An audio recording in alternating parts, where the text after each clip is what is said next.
Hello, everyone. And as always, thank you for tuning into Supptalk Radio. As you know, I am all about putting light on the young and upcoming companies that have great products that need a voice to be heard. And again, that's what Supptalk is all about.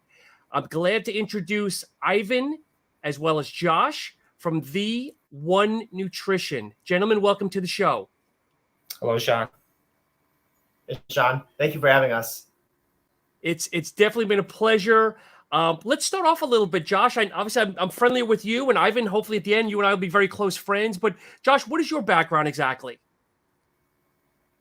My background is IT primarily, so I'm a quote unquote a nerd per se. So I'm an IT director for a local company here, and I've been in the IT industry since I was fresh out of high school. So I'm 25 now, so past 7 years or so. And I know you're active. You are an active competitor. Were you an athlete growing up, or?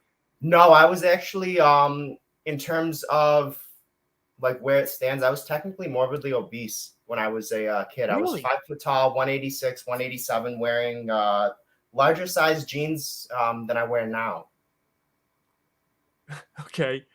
So you turn to the weights like most people to kind of get yourself in better shape, or what exactly? Yes, kind of, sort of, not really. I turned to that really to combat depression. Really? Okay. Yeah, that became my way out. Training in general became my way out. For me, at the time, I was going through a lot of personal things. I had lost my brother, and I was dealing with a really difficult home life, family situation, and I just needed to be somewhere that wasn't there so I could, vent my frustrations per se. And fast forward now, hopefully you're in a better space, both personally and mentally. Far better space. Good. And Ivan, what is your background? Well, I've been doing personal training for now full-time 8 years with my clients. So I have real good clientele. So it's every day I have about daily basis. So about 24 clients a day. Okay. I see in person. So it's great. So I've been doing that for 8 years. I've been competing for probably also like 8 years, but like not doing like shows every year. I probably did overall probably like 8 shows because it was just not a primary focus. I wasn't one of those guys that wanted to be IFBB pro or like a professional bodybuilder. I just really did it in the beginning. I really did it just to see what my body's capable of and just pushing it to its limits. And then later on, I did it for like motivation, to keep myself accountable, to keep myself in shape. So that was my main reasons. And it's also for me, I did bodybuilding just to kind of find out what the sport is about and what it takes. What if I have a client, let's say, that wants to compete, I know what they have to go through in order to reach their goal and stuff like that. Because if you don't go yourself through it, how can you tell somebody else, hey, this is the way you do it? You know what I mean? Because you didn't really walk the path too. So it kind of helped me out in the personal training business, because people see that I lead by example, and they kind of say, hey, this guy knows what he's doing, because he lives as a lifestyle, instead of just like, hey, I'm gonna tell you what to do, but I'm not gonna do it. So that's pretty much it when it comes to fitness, And were you an athlete growing up, sports, anything? And, yeah. And as you mentioned off air, you grew up in the Ukraine, and obviously coming from New York now, but were you an athlete growing up? Yeah, I played the soccer. So that was my primary sport, is soccer. I played semi-professional for like 3 years here in Rochester for Rochester Rhinos. I played for them for a little bit, but I was so young when that was going on. I was like 18 to 22. And wasn't really, my head wasn't on like straight, you know, when you're young, you kind of, and I just got a little popularity from, not knowing any English to speaking English to people knowing me. So you're focusing more on partying and getting to know people. Sure. And not really on bettering your career. But I don't regret it, because it led me to this kind of life, which is something I could do for a very long time and create a business out of. So I don't regret it, but it's a good lesson that, hey, when you're a young kid, make sure you focus on the right things instead of partying and then chasing girls. Definitely. So you mentioned you compete as well. Do you compete classic, physique? What do you compete personally, Ivan? I competed in physique in the beginning. Okay. I did physique for a while because I just didn't have the size. You know, in the beginning when you start working out and you're a soccer player, I was like 165 pounds. You know, when I first started lifting, I was like 165 pounds. That's what my soccer weight was, which is light on your feet. And then I competed in my first show. I think I was like 175. So, you know, you got classic, not a classic. You got to be physique when you do that. And then slowly through the years, kind of kept growing slowly until I got to like 200s. And then I switched to classic. I only did one classic show, which was 2 years ago. Okay. At the Arnold Classic, the amateurs. Oh, nice. And yeah, that was a good experience because I love the classic posing. I love the classic bodybuilding. I'm glad that the division exists now because it kind of gives the guys there like in the middle a place to compete, and you get to show like your physique, including your legs, and you get to pose like a bodybuilder, you know, which I kind of like.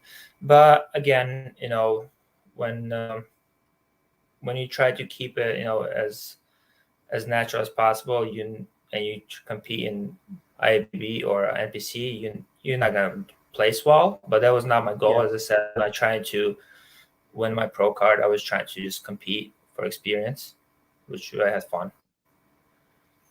So I'm an old school bodybuilder. I used to compete in bodybuilding years ago, and Yeah. I love classic, but I'm not familiar. Is it weight classes? Is it height? What is classic again? So classic is based on height and weight. So this is where kind of I went kind of not screwed, but it is what it is. When we were competing at the Arnold, I was supposed to be in a 6 foot under division, Okay. which is you got to be between 200, 210 and under, right? Well, for some reason, I guess they put me in 6 foot over division, which I'm not 6 foot over. And the guys are 215 and up to 240. So when I stood next to those guys, I got crushed, you know, because they got like 40, 30 pounds of muscle on me, you know. But I wasn't wrong division for that kind of show. But it goes based on weight and your height, so you can't like go too big because your lines gotta flow. You know, you gotta be proportion everywhere. You can't be too big. And then, but it could be as small as possible, as small as you want as long as you hit the height. And Josh, you just did a show a couple of weeks ago, and I know we chat a lot on the gram. But what did you compete in again? Men's physique and then classic as well. Okay. And were you comfortable with what you came in at? Because I know you were ripped, you were shredded, brother. Yeah, I mean, for me personally, I've found staying lean seems to be where I can maintain that sort of a mental sanity per se, because I always have a fear of, you know, going back to how I was when I was younger. So I was day of the show, I was stage weight was 148, and that was actually after a really large breakfast. I stopped on the scale at 148. So yeah, no, I definitely felt comfortable with where I was for that. For me, everything ended up kind of coming down to just kind of being lacking the muscle maturity or the size per se, at least when it came to classic, that, you know, was really necessary to be competitive. And my balance was also trash because I didn't have my glasses on. So I had no equilibrium. I'm over here like standing like a freaking scarecrow blowing in the wind. And then I went on for physique afterwards, and I was like, let's go from 2 eyes to 4. And then all of a sudden it was like I owned the stage. And yeah, prefer men's physique for when it comes to that sort of thing, I think, because the men's physique, at least I'm finding in a lot of the larger organizations, kind of crosses over some bodybuilding related poses with your traditional mandatory 4 poses for men's physique, which makes it a lot more fun than just, okay, give me your front pose, your back pose, and both of your sides, and let's call it done. So yeah, I love, like Ivan, classic physique posing, though. That's whenever I do a post that's posing related, that's definitely where I'm going to be at, because that's just, it's artistic, and I love that. Now you're probably 6 weeks post show? What are you at roughly now? June 12th, July 12th, like 8 weeks pretty weeks much. Almost. How Yeah. do you still seem so lean and not like ballooned up? I'm not really interested in eating a lot. Like You're not interested in eating. Ivan knows. My brother knows. You know how many times I yell at him, Josh? You got to eat more. You got to eat more. Like I think at weekly basis, I yell at him. He's got to eat more. So I've finally, within the past 2 business weeks, and I'll call it 2 business weeks, gotten up to eating 2,500 calories consistently every single day, which is really good compared to last year. We did like a mock show prep for the same show, and like a month after the show, I was like 10 pounds lighter than I was the quote unquote stage day. So my relationship with food's always kind of been a roller coaster ride for me.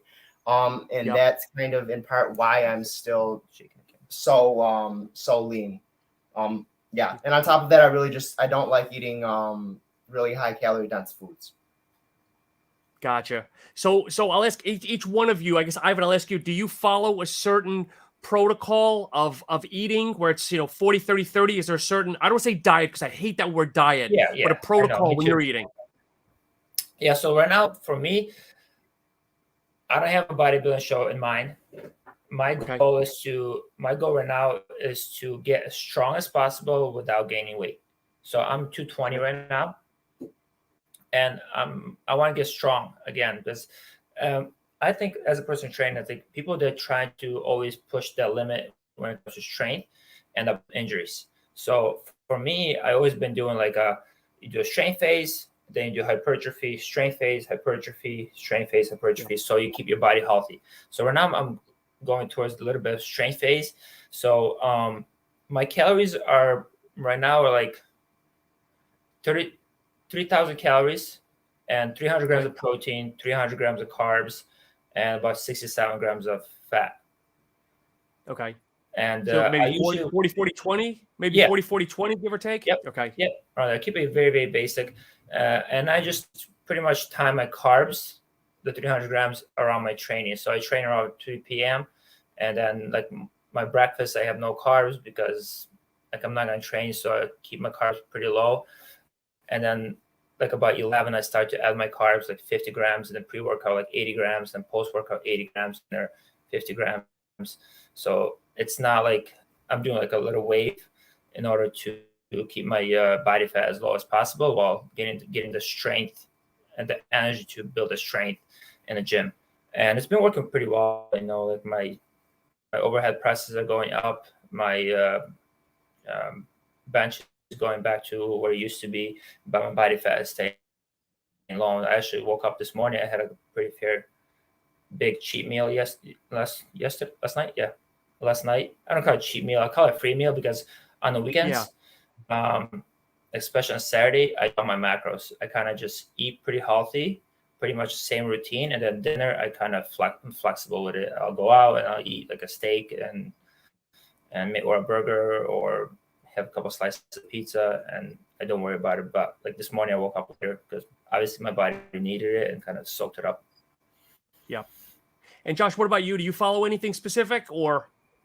Yeah, right now my macro split is somewhat of the tune of 40, 30, 30, I want to say is what it is. So 40% protein, 30 carbs, 30 fat. And that is 2,500 calories in total is what that ends up being, is at least what I have my FitnessPal set to per se.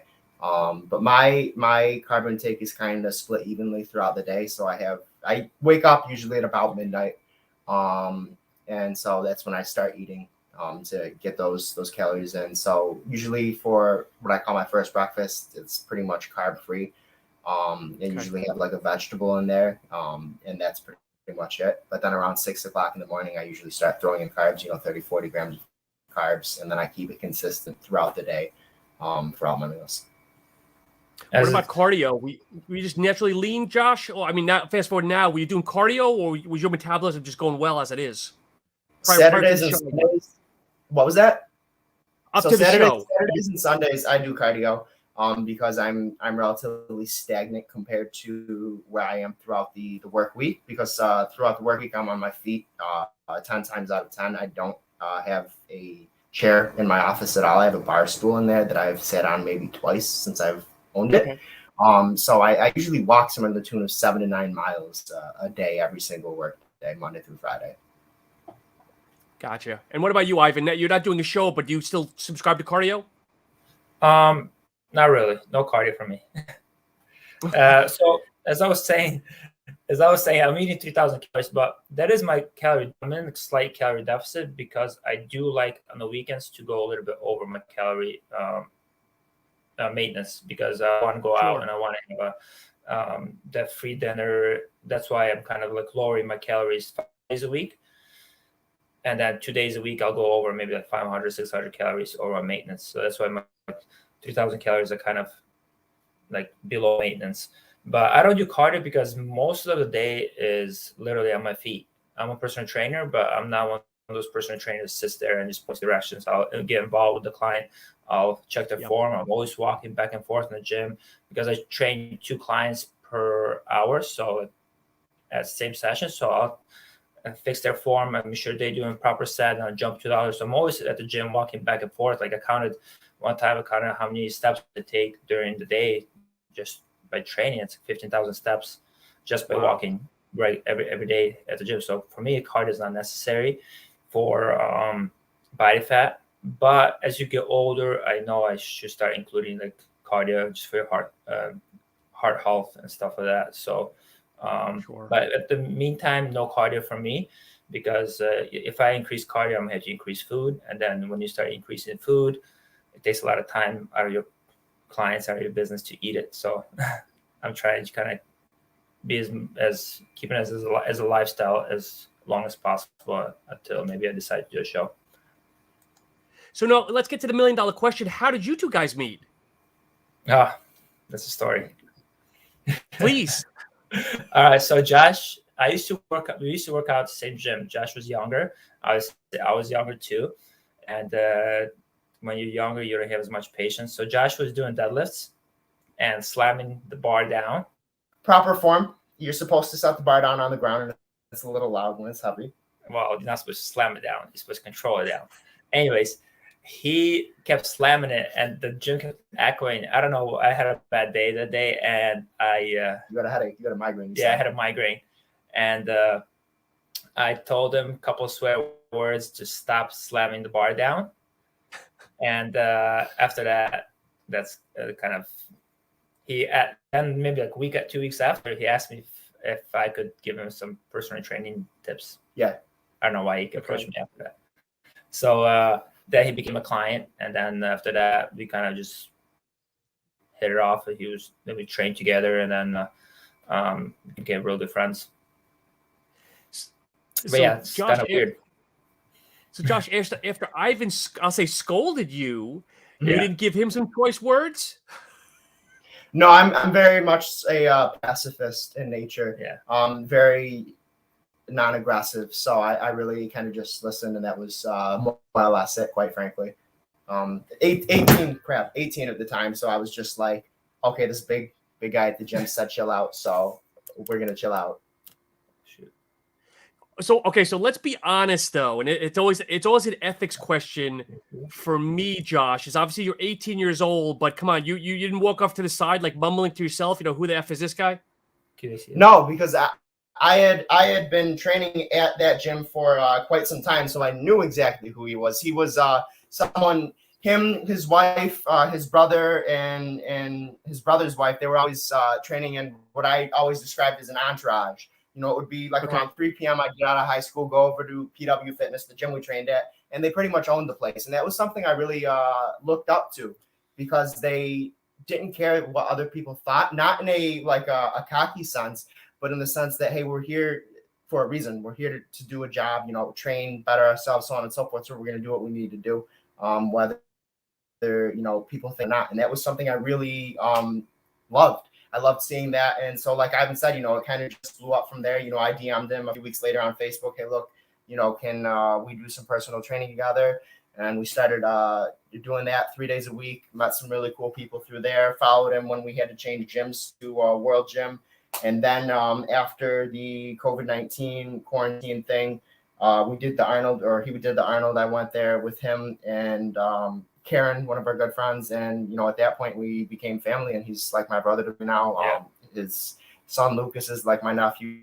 His wife is like my sister, and that's kind of the culture that I love and the culture that he built. I give you a lot of credit. You're at 18. You're a rarity because again, 18. Nobody wants to listen to anybody. You're in your own zone. You see, Ivan knows. Ivan's smiling. He knows. Oh yeah.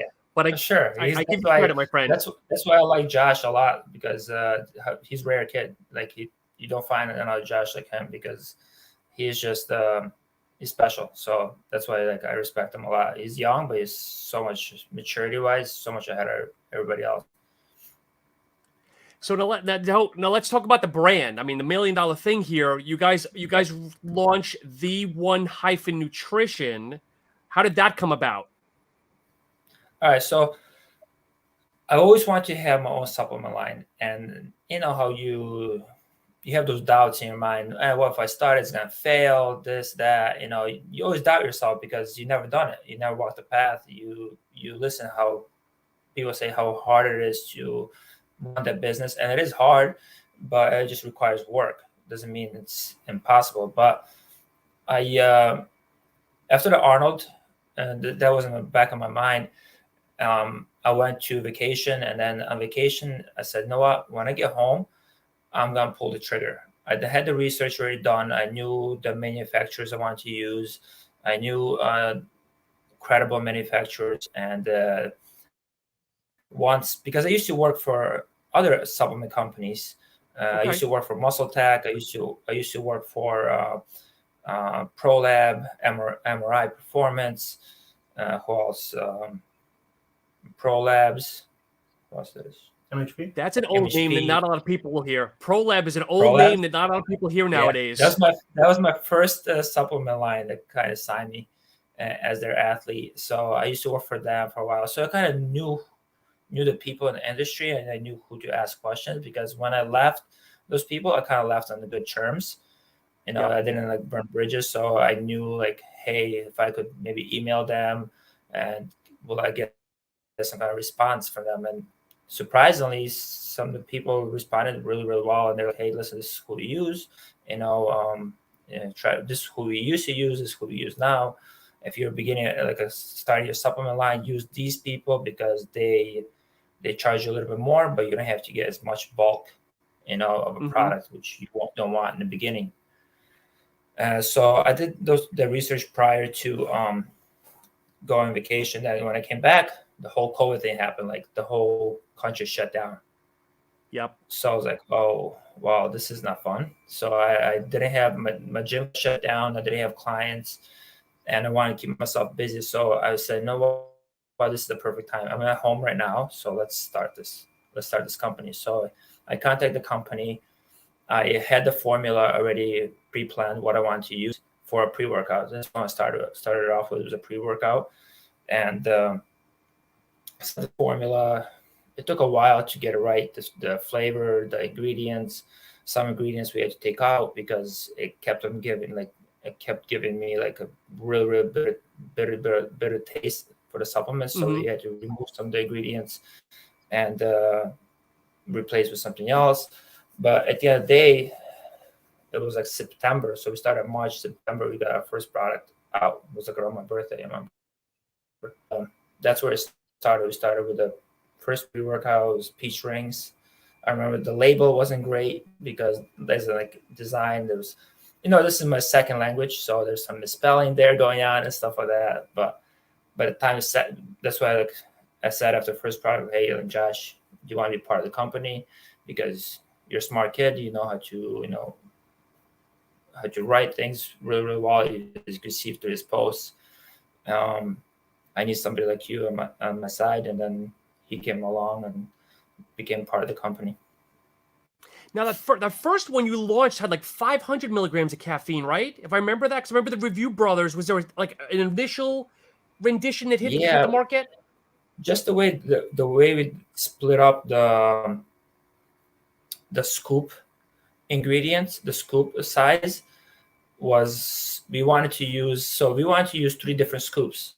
Actually, to have 3 different scoops in a container. Hey, this is gonna be for somebody that's just starting up. This can be for somebody that's been using it for a while, and this one's somebody like Josh. That needs 500 milligrams. So we want to get 3 different scoops, but the company didn't give us 3 different scoops. It just gave us a big one, and then you have to measure based on that. So 1 scoop would be like 500 milligrams, So it's like, oh man, this is not good, because people just take 1 scoop, but sometimes people take a heaping scoop, So that didn't. So we good thing we sold the product really, really fast, and then we launched the second one with corrected label. Gotcha. So now, all the ingredients, like I've tried. Let me say that to the folks first. I've tried, so I appreciate you both sending that to me. And Josh, I actually had the first serving yesterday of the Blue Hawaiian. Was that the other flavor? Nice. Yep. Yeah, and that was really good as well. I have to be honest. I lean more towards the Pink Starburst because I like tart, especially in the summer. I like tart pre-workouts or like sour, and that's what I felt like. And I think you guys were pretty. That was my favorite. The Pink Starburst is my favorite. But Josh, and I hope I'm not letting the cat out of the bag. Did you say you guys are not going to make more of that, or you are going to keep that flavor? So the kind of model that we wanted to go with for the time being when it came to flavors was kind of a quote unquote limited release, if you would. Okay. Where we drop, say 1 or 2 flavors at a time, but they would be totally different from any of the flavors that we've done previously. Because there's so many bloody flavors out there in this world, right? There's like 1,000 different, potential flavors you could have. So why stick with, just a traditional 2 or 3 and call that done? Because most supplement companies have like these staple 2 or 3, and they're more or less the same 2 or 3 across the board. There's Redcon One, for instance, is a company I can think of that's really done a good job in the industry of trying a lot of different flavors. And that's really the vibe we wanted was, hey, look, we're not going to be, the average Joe Blow, give you a lemonade, give you a fruit punch, give you a blue raz, and say that that's where we're going with our portfolio. We want to be a little bit different. So, right now it's just a limited release. I reckon down the road as we grow and expand, I know I'm at least right now keeping track of, which ones people like, which ones people don't. And Ivan is as well. He gets, firsthand reviews from all his clients on which ones they like. So I'm sure down the road as we grow, we're going to do relaunches of some of these and keep some of them as like a staple within our product portfolio, such as the Pink Starburst and the Blue Hawaiian, both of which have been a grand slam for us in terms of the flavor reviews. Has one been selling more than the other? Well, one flavor? It's 50-50 to be honest. It just like we keep asking like people, hey, which one do you like more? You'll get some people like, I love this one. This one's still okay, but I love this one. And then you have other people like, no, this one's better, but this one's good. Kind of like you. You like that tart flavor, so you'll go to this side. You like more sour, you go to this side. So it's people like keep switching it. But we are trying to get another flavor out. We just kind of testing them out. We're kind of getting ideas from the people. Sean, what flavor would you want to see in pre-workout, like that you haven't tried yet? Somebody asked me that on another podcast. I wish I could really tell you because it's like Josh said earlier, there's so many flavors right now. I think it's almost like taking 2 unique flavors and trying to get it down and blending them. Like you're seeing now some of these like cocktails, like a strawberry margarita or a mojito or something. Those seem to be very popular. But I don't know. Like that's one of the reasons why I've never opened up a supplement line. Okay, because I think it's hard to come up with a good formula, but B, it's just as hard to come out with a flavor because do you play it safe and go with the watermelons, the blue razzes, and the fruit punches? Or do you go a little bit more exotic and hope you're going to capture that customer base? You know what I mean? Yeah. But I can, we're on Instagram together. I'll start thinking about that and I'll shoot you some ideas.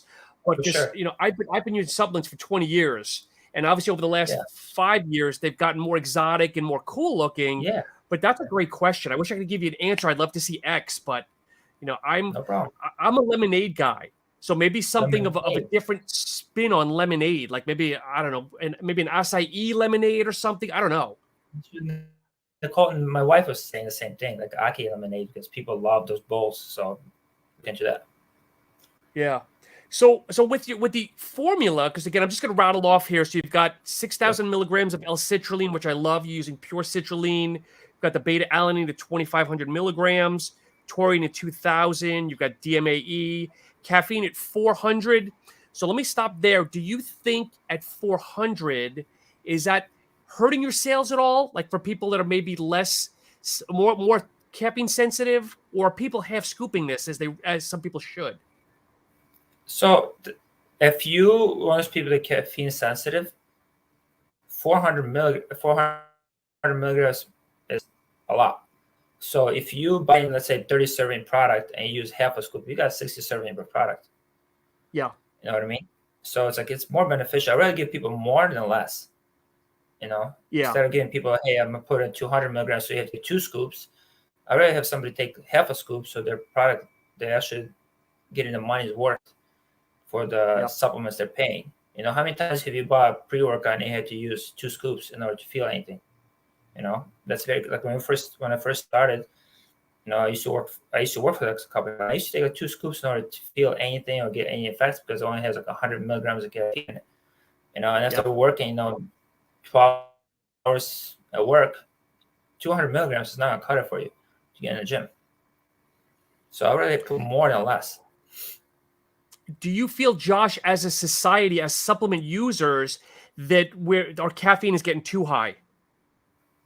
Yes, yeah, especially when we get into those more the stim junkie pre-workouts per se that a lot of these boutique companies are doing. It seems to be who can put more caffeine in their single serving than the next guy, you know, 500 milligrams, 600. I myself have tried one that had upwards of 700 in a scoop before, and there was definitely 700 milligrams of caffeine in there, but how much of that was really necessary in order to get the effects? Well, half of that, to be realistic. Yeah. So it's like, for me, like, honestly, as I take this product, I haven't pre-workout. I created this product for myself. So when I take it, to be honest, I think I took it 2 or 3 times full scoop. Okay. Yeah. Just because I don't need it. Like, I don't need to take full scoop of it. Like, I'm fine with 3/4 of it, and I feel good. You know, especially on leg day. On leg day, I'm taking half a scoop because I want to get like too much of a heart rate go up, because when you're squatting, you know, 3 plates for 12 reps, your heart rate is going to be going up, you know. So I don't want to do that. And so it's kind of as a user, you got to use common sense too. You know, you got okay, today I'm doing a heavy, intense workout. I should not be taking a lot of caffeine, because your heart rate is going to be up again already. So if you can't bring your breathing down because your heart is pounding, maybe you should not take so much caffeine. Maybe do half a scoop and then take, you know, a scoop of our Intra, which has citrulline in it, which will help you to pump. You know, you can mix them both because one doesn't have caffeine in it. So you buy bottles, have half a scoop of, you know, LFG, and then scoop of Intra, and now you have a perfect pump formula. And not so because you touch base on that a little bit more. Okay, Josh, go ahead. I'm sorry. Please go ahead. To touch base on it a little bit more real quick, when we were first coming out with our first flavor of peach rings, we had gone through several trial phases, because that was a genuinely 100% custom flavor in every single sense of the word. And I remember, I think it was our first batch had more caffeine in it than our final product launch did. And that was literally one of the first things we changed. Was, I think we all tried a full scoop. I remember that day very vividly. I was given like a scoop and a half. And that was way too much caffeine, which is why we actually dialed it down a little bit to a much more acceptable level, I think, with where the whole pre-workout industry is right now, which in that 300, 400 range. Well, another reason, it's like another thing we messed up in the first time creating the LFG original formula is when I put in the 500 milligrams of caffeine per scoop, I didn't put any taurine in it. Well, what happens is, like, when you put all that caffeine in it, you don't have anything to combat it, to calm it down later. So you up here the whole time, but you don't have anything to smooth you out at the end. So you get the big up and then big down. The reason I put just a little bit of taurine in it later, and the second one is just so you could get the up energy, and then smoothly it comes down, not to a point where it crashes. You know, because when you get such a big amount of caffeine without anything to combat it, you're gonna go up and then you're going right down. You're going to sleep right after because you use all the energy up, and then you come right down. So you got to make sure. Like I kind of I was like, what the heck, man? This is like it's a lot of caffeine, but I used that much caffeine before, but as soon as like I'm done work, I'm like ready to go sleep. So I did some research and we had to put some a little bit of taurine in it. You don't want to put too much taurine in pre-workout because then it combats all the caffeine, and then you don't get as much benefit out of it. But some is necessary if you want those people that works out at 6 p.m. and then wants to go sleep at 10. Yep. And you've got 2,000 milligrams, which is a really nice dose because I generally see about 1,000 on average. So that's really good. And again, not because you're my guest, but I have to admit the product is very, very smooth because I generally, if I'm going to work out during the week, I generally do a lower stim type product, like between 200 to 300 milligrams of caffeine, and generally just straight caffeine. Maybe there'll be an analog like a hordenine or something else, and I use a higher product like yours on the weekends. But again, I thought it was just very, very smooth, like no jitters. It just worked. It just really worked. I'm not just saying that. I'm being completely honest. Good. Yeah, that's the reason. Like, I created a product was because I created a product. I didn't care. Hey, I'm gonna create a product to make money. There was no main things. Like, I want to create a product that I'm gonna use all the time. That I know what's in there. Because sometimes you buy a product and it says what's in there, but it's like, okay, what's the dosage? Are you getting full ingredients in it? You're probably not. You're probably getting the ingredients. You're getting the ingredients, but not fully dosed ingredients to do the benefit that you expect out of it. So that's the main reason I created. So that's why I created a product that I could take all the time. I could take, at half a scoop, full scoop, depends what I need, or sometimes take it off. Sometimes you should not take pre-workout. Like, I'm not saying that you should always be on pre-workout all the time. Sometimes, hey, if you feel good and you get enough sleep, don't take a pre-workout just to take it as a habit. Just take it when you need it. Sometimes we get so like as users, as people that go to the gym, we so get into a routine where it's like, hey, I'm going to the gym, that means I gotta take a pre-workout. Well, how are you feeling? If you feel energized, you feel good, why don't you just take something like Intra, where it has just some citrulline in it, some pump formula in it, and go to the gym and give your thyroid a little bit of break. Yep. So I'm a lot older than you guys. So one of my favorite bodybuilders, have you ever heard of Milo Sarcev? Yeah. I actually was listening to him. So he said on a recent podcast that himself and a lot of the older school bodybuilders hate pre-workouts because back in the 80s and 90s, they really didn't have pre-workouts. Their pre-workout was a strong cup of coffee.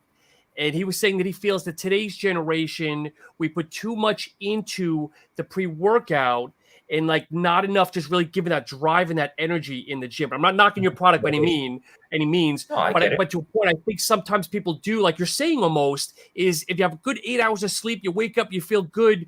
Do you really need that 300, 400, 500 milligrams of caffeine where maybe it's just a cup of coffee and something additional?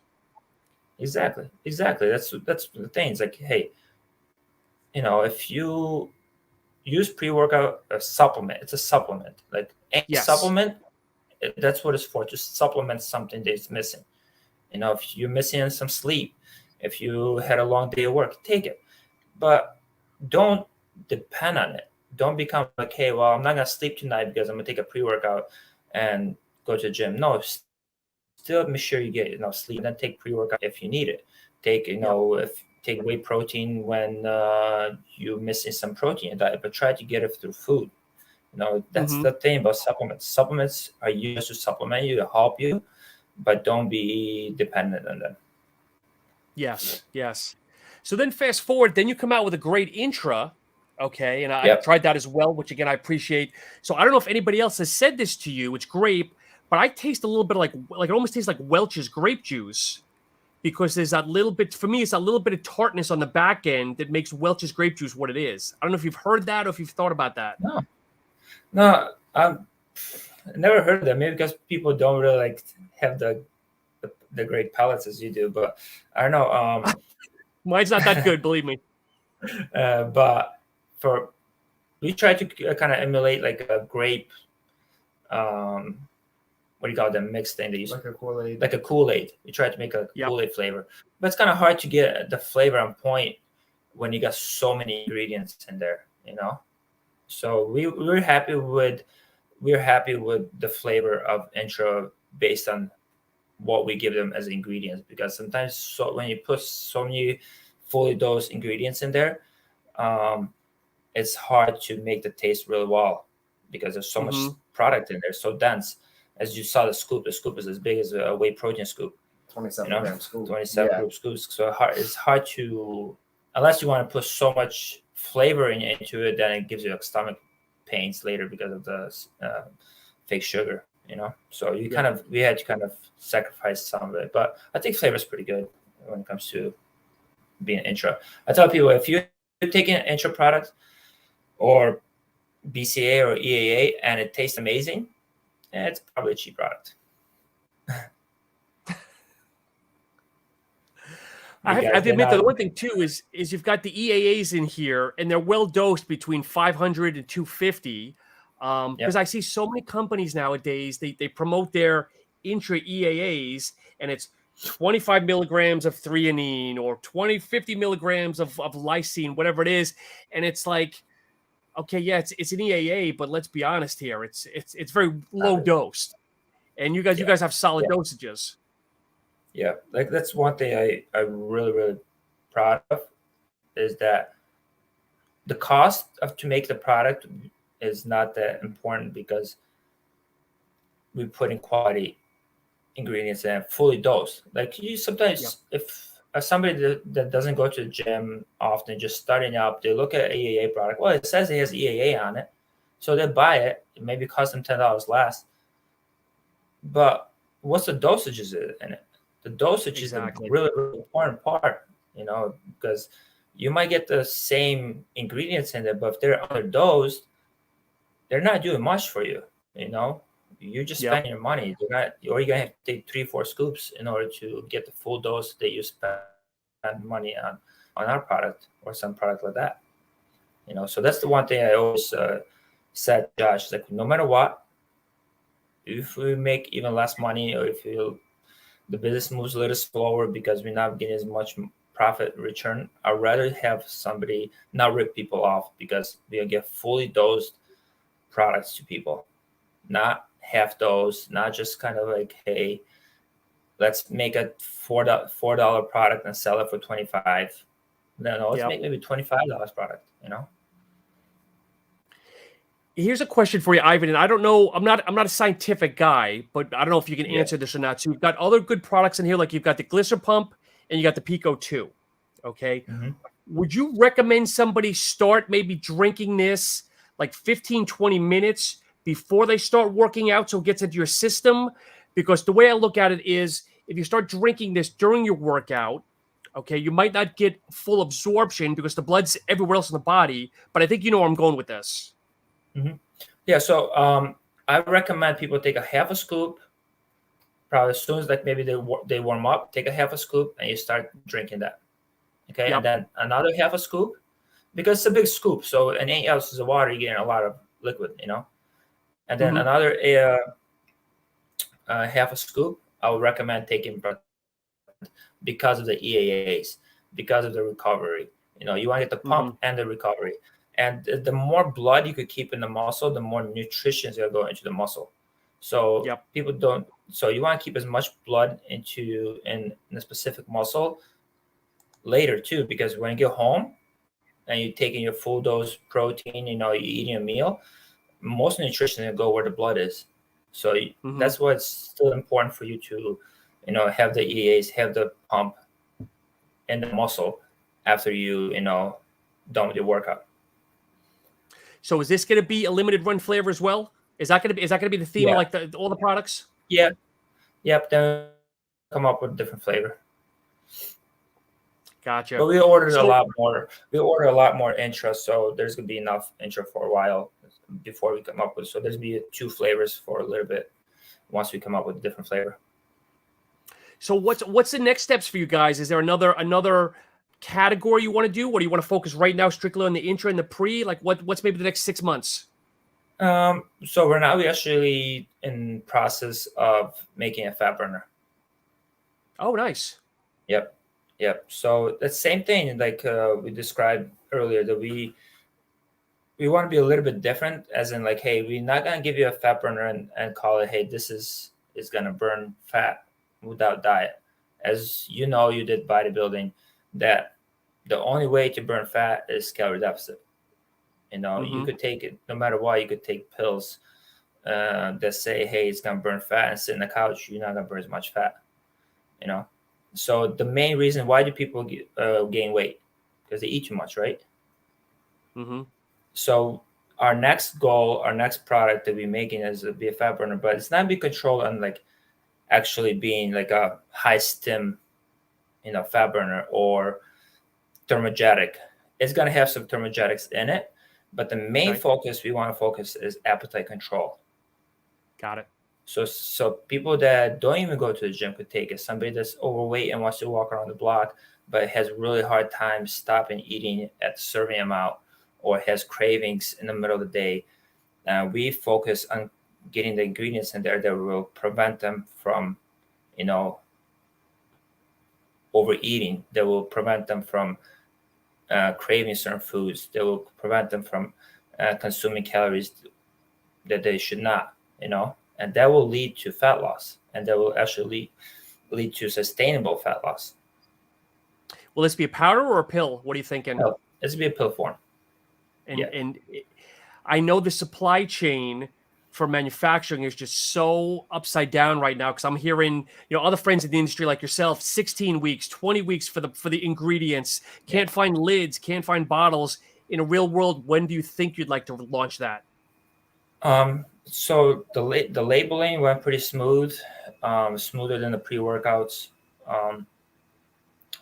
We got the barcodes ready, right? Yeah. So we hope in September, like the end of September. Oh, nice. Okay. Yeah, so that's gonna be a great. I think that's gonna be a great product, because not only people that go to the gym could take it, but average people that just literally I don't want to go to the gym, but I want to lose weight, and I have a hard time, you know, controlling my diet, could take, you know, because it's not gonna be something that's gonna be like super high in caffeine. It's gonna have some caffeine in it, but not to a point where it's like a pre-workout. But it's going to really focus on just making sure people don't eat too much, you know, and stay in calorie deficit and stick to the diet. And I think this would be a great product. I can't wait for that. Awesome. Awesome. If I could ask you both this question too, because a lot of people watch this show and some people always think in their head, you know, I'd like to open up a supplement company. During this process, maybe what have been some of the biggest challenges that you've seen? You know, anything, whether it's finding the supplier, timing, anything. What do you think some of the biggest challenges you've had? So there's two challenges really that come to mind, quite frankly. The first one is, like you were saying, you know, you've heard from other companies out there, supply. Not necessarily actual supply per se, but the suppliers and their ability to get back to individuals in a timely manner. Most suppliers, as far as I know, are not based in New York State. Ours, I know, is not based in New York State. And so I don't know what other states are really looking like in terms of a COVID perspective, you know, when it comes to working in the office and whatnot. But that was our biggest hurdle for sure in 2020, was getting people to respond in a timely manner. There was an instance I had to text someone, call someone, email them again, call the 1-800 number in order to actually get the person that I ended up having as our sales rep anyway, speak to me.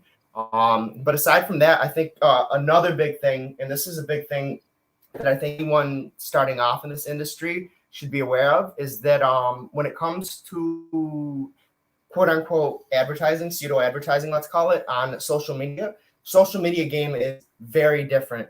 And it's constantly kind of working against organic growth, I could say, at this point in time, because the biggest drive for, you know, an Instagram, a Facebook, so on and so forth, is revenue.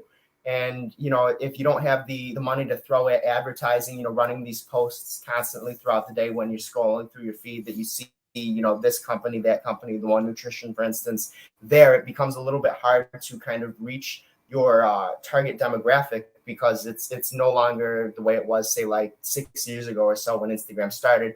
Hey, Joe Blows, on Instagram right now. Oh, cool. He just posted a dope video about, say, the One Nutrition LFG. Oh, yo, let's check it out. Let's follow him. And then all of a sudden you blow up overnight because it's so new. It's so old at this point in time that there's it's difficult to kind of jump in that water and find yourself still swimming. And I think that's a problem that a lot of people have, is they get blinded by the money, because they keep hearing, the supplement industry is a $10 billion, $20 billion, $30 billion industry. And, not sharing any insider secrets, but there's a good markup. I mean, there's a decent markup for supplements. Let's be honest here. Okay. And some people think, oh, I've got 3,000 followers on Instagram. I'm going to drop a product and I'm going to be insta famous. But it's like you're saying, some people just, they don't hustle. They don't understand it. That yes, you might have 10 grand to put into the product, but you might want to put aside another 2, 3, 4 grand for marketing. At least. Yeah. Yeah. So that's the main, like Josh described yesterday. If this was, let's say 10 years ago, this would have been easier. Yeah. I remember when I first started on Instagram, I'll post a picture or advertise a product what they used to get sponsored for, and I'll sell easily, 15 to 20 in a post, because people see all your friends that they follow you. Even back then, I used to only have 8,000 followers. Some of them would see that post. All of them would see that post just based on time. Now I'll post something, and if it's something that Instagram doesn't like or doesn't flow with them or doesn't fall into their needs, they don't even see it. Some of my friends, my clients don't even see the posts. And the helpful thing that kind of helped us as a company is that we knew a lot of people in person. We almost go into like old school sales. Where I have a lot of clients. I have in-person clients. I have 55 online clients. I have growing right now into 60s. So right there, you word of mouth, that helped a lot. But if you're in the beginning, if you have somebody that's starting up a company and you think they have 3,000 followers and you're gonna blow up, make money, you think you're gonna make money on a supplement line the first year or 2 years, you're gonna have a rude awakening, because we've been owning a company a year and a half now, and honestly, whatever money we made, we put it right back into it, and that's probably gonna be like that for the next 2 years until we start seeing money coming in extra, like profit. Because you can't just make a pre-workout and then say, okay, we're just gonna sell as much as we can, and that's gonna be our thing. No, once you make the money, you buy a second flavor. Once you make that money, you create a different product. Once you create a different product, you create another product, different flavors. So you money right back into it, to the point where it's like when people go to your website, they see it's like a whole store of products, and people have been using it for a while. So it takes time, it takes patience. And if you're young and don't have patience when it comes to business like that, it's going to be very, very long road. Because that's not what exactly what Instagram people tell you it's going to be like that. Hey, listen, you're going to start this company and then you're going to drive a Lamborghini in a year. That's not how it works.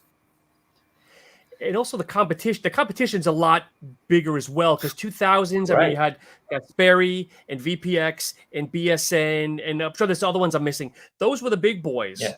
Now, fast forward now, there might be 1 or 2 giant companies, but there's a lot of the smaller companies.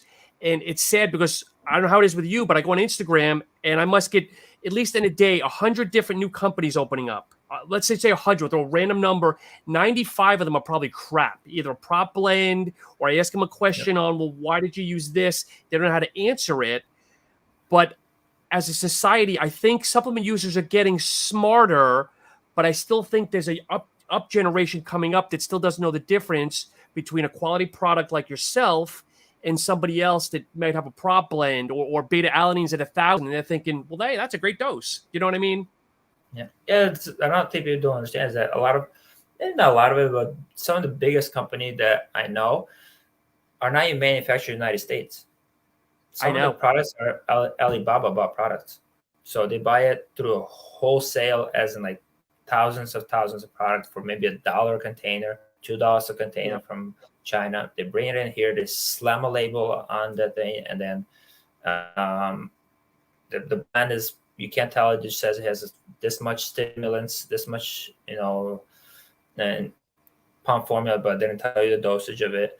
And you buy it, and they make, they buy it for $3 to sell for $25. So people are like, oh, it's a good deal. But what it does, it kills small companies that actually put money into it. Yep.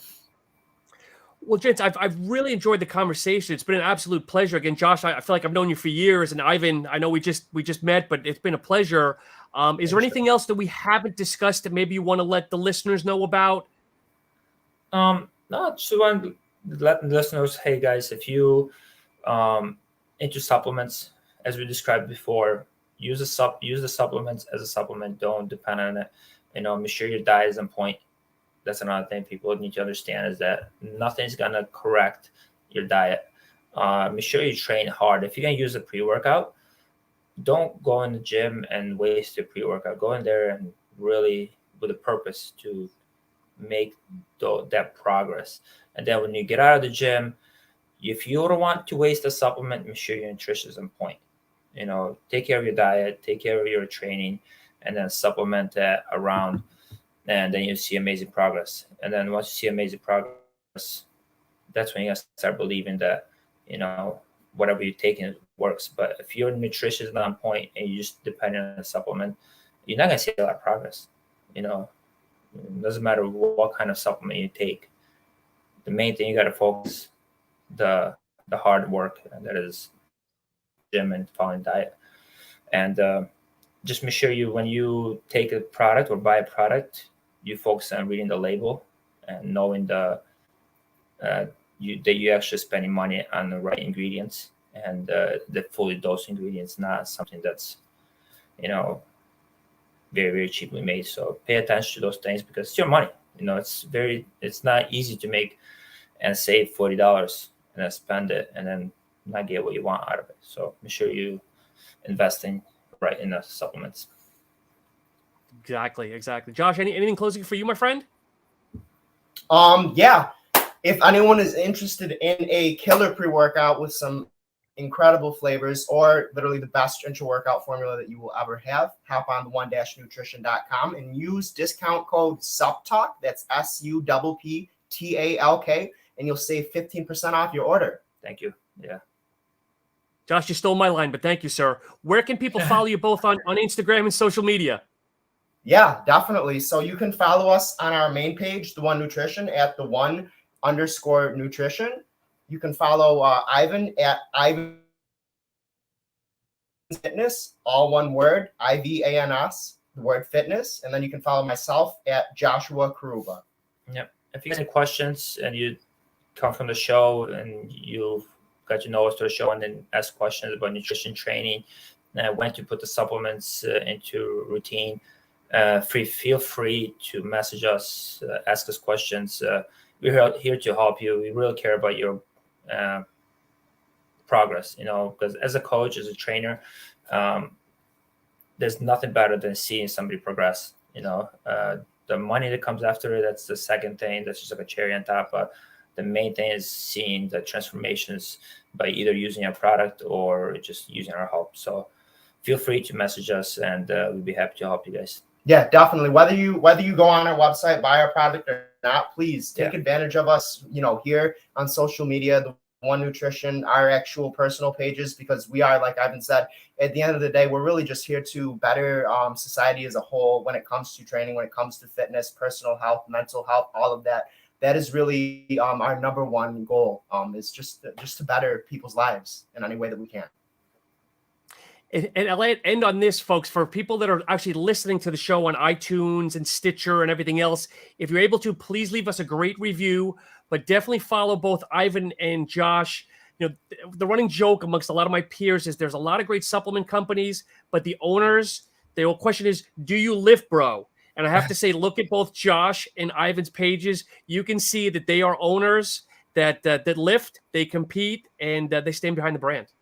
Yes, sir. But gents, again, thank you so much. If you want to stay on for just a minute, I really do Of course. appreciate your time.